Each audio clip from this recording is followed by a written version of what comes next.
Being respectful as number one, is being respectful.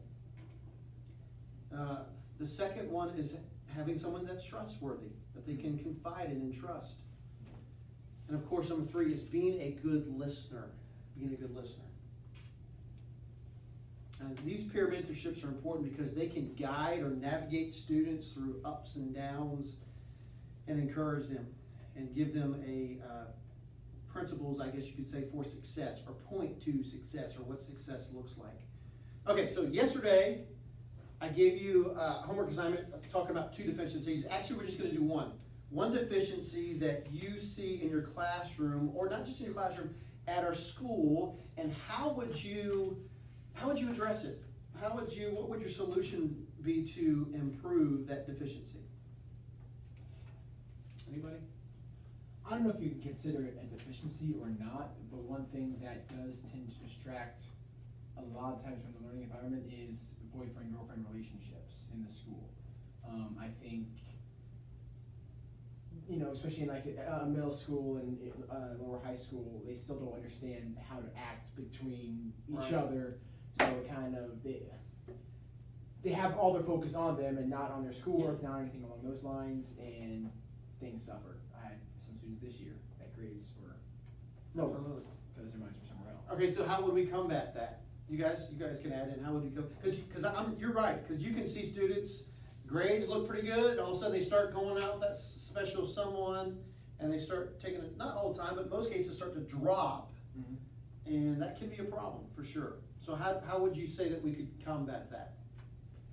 I think education, in a way, I mean, you don't want to take the full role of the parents, but explaining them time management, explaining and teaching them that you don't have to be with that person 24/7, or looking at that person 24/7, or texting that person 24/7. Right.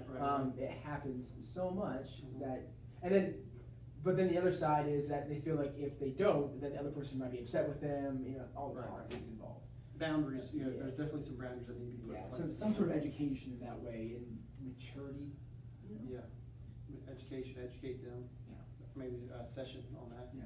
Talk about what are really good relationships between them, what are things, like, for example, I told the kids the other day, after going after everything with my mom, I told them that my husband was amazing. Right. He was right supportive, there. and he was there with me. Absolutely. And I told the girls, you need a man. I talked Right, to them right, about that. right. You need a man that really loves your family. Because Absolutely. even though they're marrying you, your family is important, and they're gonna marry your family too. And if they don't love your parents and respect them, it's gonna be really hard. Yeah, that's pretty key. And they were like attentive, Yeah. and those are the things that they Because you know what they do, what high school students do normally.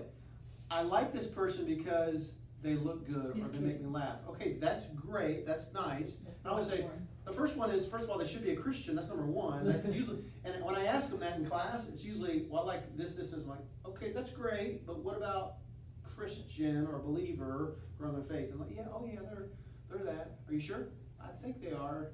But it's important that you have someone that comes beside you who can step up. Absolutely, due to difficulties. Good. Anybody else? I think another thing is kindness. They're just not kind to each other. Right. But I also think that can be, like, we as teachers need to make that, we need to be kind and, go Right, out of our reinforce that. way. Right. Absolutely. Yeah. I mean, I think especially in middle school, they're just so mean. I think in middle school, and definitely in high school students, how they can be very cutting towards one another, right?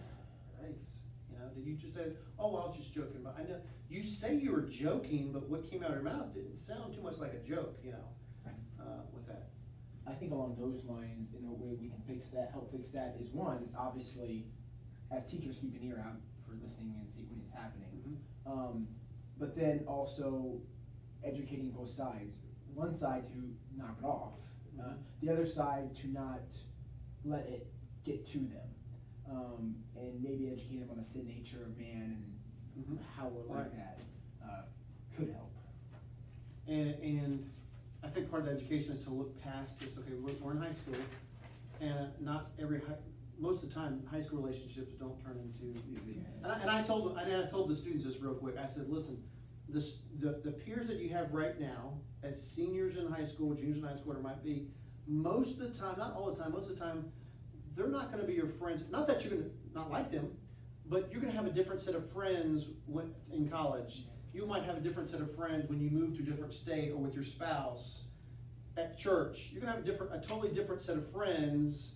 You might see those friends from time to time or bump into them, but you gotta realize that, and I don't wanna minimize, friendships, but it's important to remember that. I told them the exact same thing. Yeah. Anybody else? What are some things that you see in our school and as far as deficiencies that we could improve on? Maybe meeting the different learning needs from the students. Absolutely. Sometimes, for one student it's super easy when you're teaching, but another one struggles. Right, And how you're gonna meet that? right. It takes work. It does. What's gonna make it click for that one student, cause one student, you could be telling them one and they get it immediately, and the student, it takes time. I thought about, it would be cool to do like a DISC personality assessment for our students, right, just to know the personalities and kind of address, you can't teach every student a specific way, but it'd be great to learn and know that about students. Anything else? I know we're winding up on time here. Anything else that you guys would think of that maybe it's a deficiency and then we could point to it to improve at our school or in this ministry? I think a lot of it sometimes is just lack of motivation. Because a lot of students just come in and they're just tired or exhausted of whatever's going on at home or some other kind of activity in school, and then they come in and they're just not motivated to do anything. And then it's trying to find that motivation to help them to accomplish Kind that of push goal. them, yeah. And, to push them.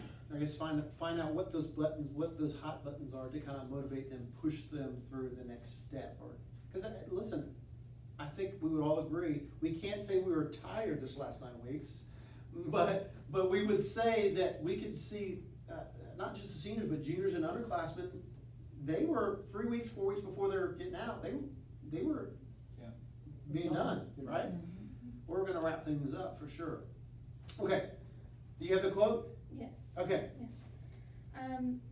So the quote is, "I will not give up. By God's grace, I can do it."